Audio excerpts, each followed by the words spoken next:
வணக்கம். பிக் பாஸ்ல பார்த்தீங்கன்னா, சரவணன் விக்ரமனுக்கு புத்தி வந்த மாரி பதிவெல்லாம் போட்டுக்கிட்டு இருக்காப்புல. இப்போ அவர் வந்து சோசியல் மீடியாவுக்குள்ள நுழையவே முடியல. வச்சு கழுவி கழுவி ஊத்திர்றாங்க. அர்ச்சனா ஆதரவாளர்கள், அப்புறம் பிரதீப் ஆண்டனியோட ஆதரவாளர்கள். பிரதீப்புக்கெல்லாம் நீ எப்புட்றா ரெட் கார்டு குடுக்குற அளவுக்கு மாயா கேங் கூட சேர்ந்து சுத்துன? அப்படிங்கிற மாரி சொல்றாப்புல. எல்லாத்தையும் பார்த்தோன்னா அவருக்கு மனசு உடைஞ்சு போயிட்டாப்புல. சினிமா வாய்ப்பு கிடைக்கும். நமக்கு வெளிய வந்த பிறகு பெரிய லெவல்ல நம்ம மாறிருவோம். நம்ம லைஃப் ஸ்டைல் மாறிரும். அப்படிங்கிற மாரிலாம் அவர் யோசிச்சா, வெளிய வந்த பிறகு பார்த்தீங்கன்னா, 0ல நிக்கிறாப்புல. அவருக்கு நாடகம் கூட இனிமே சீரியல் கூட கிடைக்கிறதுக்கு வாய்ப்பே இல்ல. அப்படிங்கிற மாரி தோணுது.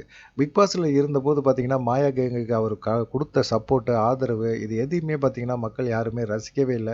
விரும்பவே இல்ல. அப்படிதான் ஒரு சூழ்நிலை இருக்கு. இந்த மாரி டயத்துல வெளிய வந்த பிறகும் பார்த்தீங்கன்னா, அந்த கேங்கோட சேர்ந்து சுத்துறது, போறது, வர்றது இதெல்லாம் வந்து சுத்தமா மக்களுக்கு பிடிக்கவே இல்ல. அதே டயத்துல பார்த்தீங்கன்னா, அவங்க தங்கச்சி சூர்யா வந்து பிக் பாஸ் வீட்டுக்குள்ள போனப்போ, சரவண விக்ரமன கூப்பிட்டு தனியா கூப்பிட்டு கண்டிச்சாங்க. "டேய் மாயா கூட சேராதடா. மாயா உனக்கு பின்னாடி ரொம்ப அசிங்கமா பேசுறாங்க. வேணாம்." அப்படிங்கிற மாரி சொன்னாங்க. பூர்ணிமா கூட உனக்கு சில இடங்கள்ல சப்போர்ட் பண்ணியிருக்கு. ஆனா மாயா கூட சேராத. மாயாவ வேணாம் அப்படிங்கிற மாரி அடிச்சு சொல்லிட்டு வந்தாங்க. ஒரு வாரம் இருந்தாப்புல. அப்புறம் எலிமினேட் ஆகி வெளிய போயிட்டாப்புல. போன பிறகு திரும்ப பிக் பாஸ் வீட்டுக்குள்ள வந்த பிறகு பார்த்தீங்கன்னா, திரும்பவும் மாயா கேங்கோட கட்டி புடிச்சு சாரி சொல்லி, மாயா கேங்கோட சுத்துனாப்புல. இப்ப திரும்ப வெளிய வந்தோனே வனிதா விஜயகுமார், ஜோவிகா இவங்க கூட நிக்சன் கூட இவங்க கூட எல்லாம் சேர்ந்து சுத்துறத பார்த்தோன்னே பார்த்தீங்கன்னா, இப்போ ரொம்ப இரிட்டேட் ஆயிட்டாப்புல. வெளிய வந்த பிறகு பார்த்தீங்கன்னா, பட வாய்ப்புகள் அதிகமா கிடைக்கும் தனக்கு. தன்னுடைய வாழ்க்கையில மாறிரும். தன்னுடைய லைஃப் ஸ்டைல் மாறிரும். அப்படிங்கிற மாரிலாம் யோசிச்சாப்புல. ஆனா எந்த விதமான மாற்றமும் கிடையல. இப்போ சீரியல் கூட வரல.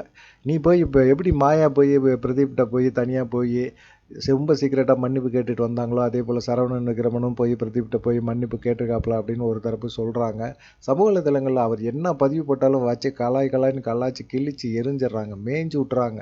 அதனால பார்த்தீங்கன்னா, சமூக வலைதளங்க பக்கங்களே வர முடியல. நம்ம எப்படி சீரியல்ல நடிக்க போறோம்? நம்ம எப்படி நம்ம நெனச்ச மாரி சினிமால நடிக்க போறோம்? அப்படிங்கிறதே புரியல. ஒரு வேளை டைட்டில் அடிச்சிருந்தா நமக்கு ஒரு வாய்ப்புகள் பெருசா வந்திருக்குமோ அப்படிங்கிற மாரி தோணுது. அப்படிங்கிற மாரிலாம் பொலம்பி தள்ளுறாப்புல. அர்ச்சனா டைட்டில் அடிச்சது வந்து எனக்கு எந்த விதமான மன கஷ்டமும் கிடையாது. அவங்க வந்து அ சரியான நபர் தான். டைட்டில் அடிக்கக்கூடிய நபர் தான். அப்படிப்பட்டவங்களுக்கு வந்து டைட்டில் கிடைச்சதுல எனக்கு எந்த வருத்தமும் கிடையாது. சந்தோஷம் தான். ஆனா நெறைய பேர் வந்து அர்ச்சனா எனக்கு டைட்டில் கிடைச்சத வந்து நான் விரும்பல அப்படிங்கிற மாரி சொல்றாங்க. அதெல்லாம் தப்பு.